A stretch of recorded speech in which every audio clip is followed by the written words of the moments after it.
अरे मतदान गुप्त मतदान आहे. लोकशाहीचा गुप्त मतदानाचा अधिकार आहे. गुप्त मतदान नाही. मतदान असं हे बघा, मी अजून राष्ट्रवादी काँग्रेस शरदचंद्र पवार पक्षात आहे. मी काय भाजपमध्ये जाईल वगैरे जे काय चर्चा होती, मी काय पक्षप्रवेश कुठेही केलेला नाही. फक्त या ही निवडणूक काय राज्याच्या राजकारणाला गती कलाटणी देणारी वगैरे नव्हती.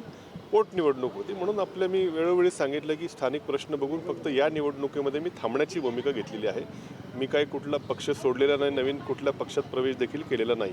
मात्र पाठिंबा देण्याबाबत तुम्ही स्पष्टता देखील दिलेली नाही. नाही, मी थांबलो हीच माझी मोठी भूमिका होती. गावोगावच्या कार्यकर्त्यांचं मी त्यांना मोकळीक दिली होती. त्यांचे जे काय विचार असतील त्याप्रमाणे त्यांनी ते केलेला आहे विषय. पण सोशल मीडियावर तुम्ही एक पत्र व्हायरल केलं आहे की स्थानिक पदाधिकाऱ्यांना विचारून आपण मतदान करावं.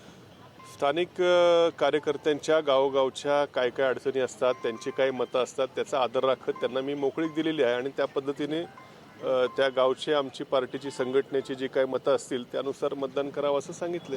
तर भविष्यात भाजपत जाण्याचा काही निर्णय किंवा असं चर्चा ज्या आहेत? हे बघा, मी वेळोवेळी मी कधीही भाजपमध्ये जाणार असं मी कधीही म्हटलेलं नाही. मी राष्ट्रवादी काँग्रेस शरदचंद्र पवार पक्षाचा कार्यकर्ता आज आहे. फक्त या निवडणुकीपुरतं मी तटस्थ भूमिका घेतलेली. मी माघार निवडणुकीतनं घेतलेली आहे. त्याची कारणंही मी वेळोवेळी स्पष्ट केलेली आहे. मी भाजपमध्ये जाण्याचा कुठला प्रश्न येत नाही. सुजय विखेंचं असं स्टेटमेंट आहे की तुम्ही थांबलात, तुमचं अभिनंदन केले आणि प्राजक्त तनपुरे हे आता आमच्या सोबत आहेत असं त्यांनी स्पष्ट. हे बघा, थांबल्याबद्दल आभार मानले मी समजू शकतो. बाकी माझ्याबद्दल त्यांचं काय मत असेल हे आपण त्यांना विचारलेलं जास्त सोयीस्कर पडेल. मी फक्त कुठलंही मत या निवडणुकीमध्ये व्यक्त केलेलं नाही आहे. मी माघार निवडणुकीतनं घेतलेलं आहे. ती वेळोवेळी मी माझी भूमिका स्पष्ट केलेली आहे. मी कुणाच्याही स्टेजवर गेलेलो नाही. याचा असा अर्थ होत नाही की मी भाजपमध्ये प्रवेश केला. कालपासून एक बातमी फिरते की ईडीचा काहीतरी निकाल आला, ईडीच्या न्यायालयाचा. काय नेमकी त्यात वास्तविकता आहे? हे बघा, ईडीचा निकालाचा आणि या निवडणुकीचा जर कोणी संबंध लावत असेल तर त्याचा अर्थार्थी कुठलाही संबंध नाही आहे. ईडीचा केस माझ्या एकट्यावर नव्हती. राज्यातले जवळपास 50-60 जण त्याच्यामध्ये होते आणि एक वर्षभरापूर्वीच जे आर्थिक गुन्हे शाखा आहे त्यांनी सुमारे एक वर्षभरापूर्वी याच्यामध्ये क्लीन चिट दिली होती किंवा क्लोजर रिपोर्ट सादर केला होता. तो क्लोजर रिपोर्ट न्यायालयाने म्हणजे हा क्लोजर रिपोर्ट दिला त्यावेळेस स्वर्गीय शिवाजीराव कर्डिले यांचं निधन देखील झालेलं नव्हतं. म्हणजे पोटनिवडणूक लागेल हा कुठला विषय देखील नव्हता. एक वर्षभरापूर्वी आर्थिक गुन्हे शाखेने महाराष्ट्र राज्य सरकारच्या क्लीन चिट दिली होती. त्याचा न्यायालयाने स्वीकार हा 2-3 महिन्यापूर्वी केला आणि त्या आधारावरती काल ईडीच्या न्यायालयाने निकाल दिला की मूळ गुन्हा जर नसेल तर ईडीला पुढं तपास करता येणार नाही. या मुद्द्यावरती कालचं फक्त झालं. याचा आणि या निवडणुकीचा अजिबात अर्थार्थी संबंध नाहीये. जे लोक हा संबंध जोडतात त्यांना काय तुम्ही सल्ला द्याल? नाही, म्हणजे नीट माहिती घ्यावी, नीट अभ्यास करावा. या निवडणुकीचा आणि ईडीचा मी सांगितल्याप्रमाणे अर्थार्थी कुठेही संबंध येत नाही. वर्षभरापूर्वीच जर EOW किंवा इकॉनॉमिक ऑफेन्स विंग जे महाराष्ट्र शासनाचं आहे त्यांनी एक वर्षभरापूर्वीच याच्यामध्ये क्लोजर रिपोर्ट सादर केलेला आहे. वर्षभरापूर्वी सादर केलेला क्लोजर रिपोर्ट फक्त काही तांत्रिक बाबी त्याला पुढं थोडा वेळ लागला आणि काल त्या गोष्टी क्लिअर झाला. याचा अर्थ या निवडणुकीशी संबंध जोडणं हे दुरान्वये देखील या निवडणुकीशी संबंध नाहीये. त्याचा भाजपचे उमेदवार म्हणतात की प्राजक्त तनपुरेंचे कार्यकर्ते माझ्यासोबत आहेत, तिकडे गोविंद मोकटे म्हणतात ते आमच्या सोबत आहेत. नेमकं काय? मी कुठल्याही स्टेजवर गेलेलो नाही.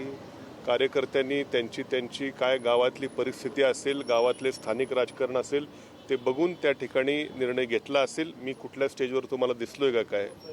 त्यामुळं कृपया माझा भाजप प्रवेश तुम्ही लोक करू नका. भविष्यात पवार साहेबांसोबतच तुम्ही दिसाल. हे बघा, मी आजही पवार साहेबांसोबतच आहे, कालही होतो. मी पवार साहेबांचा कार्यकर्ता आहे. पवार साहेबांनी राष्ट्रवादीचा उमेदवार दिला. काय राष्ट्रवादीचा उमेदवार दिला? हो, दिलेला आहे, बरोबर आहे. परंतु या निवडणुकीपुरतं मी सांगितलं, पक्षाच्या वरिष्ठांकडे देखील माझ्या काही नाईलाज ते मी कळवलेलं आहे आणि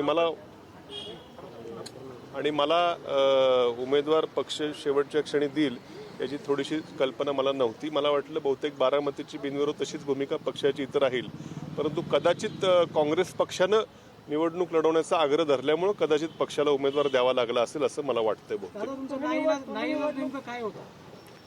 आता तुम्ही सांगितलं ना, आता ते 6 तारखेला नंतर खूप बाईट झालेले आहेत. परत तेच लोकांना आवडणार नाही ऐकायला. बारामतीत पण आज निवडणूक आहे. बारामतीत पण आज निवडणूक आहे. कसं बघता?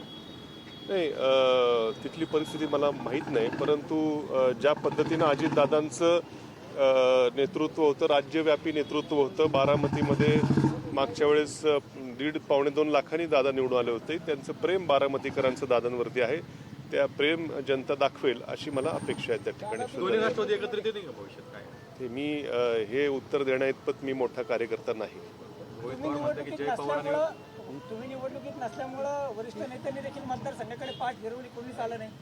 कोणत्या पक्षाच्या वरिष्ठ नेत्यांनी? सध्या तुम्ही ज्या पक्षात आहात त्या पक्षाच्या. नाही, पवार साहेब माझ्या माहितीप्रमाणे त्यांची तब्येत बरोबर नाहीये. अन्यथा मला खात्री आहे की तब्येत जर व्यवस्थित असती तर ते 100% प्रचाराला आले असते, पण तब्येतीच्या कारणास्तव साहेब काही इथं येऊ शकलेले नाही. शशिकांत शिंदे साहेब माझ्या माहितीप्रमाणे मतदारसंघामध्ये त्यांनी काही सभा देखील घेतलेल्या आहेत. मतदारांना काय आवाहन करता तुम्ही? नाही, असं काय नाही. गर्दी आता दुपारचं ऊन आहे, थोडं उन्हाची सावली एकदा लागली की गर्दी होईल बरोबर. मतदारांना काय आवाहन करता तुम्ही? मतदारांना माझं आव्हान आहे की लोकशाहीच्या प्रक्रियेमध्ये सर्वांनी खरं उत्स्फूर्तपणे या ठिकाणी मतदानाला यावं, आपला मतदानाचा पवित्र हक्क बजवावा, असं मी मतदारांना आपल्या मार्फत आवाहन करेन.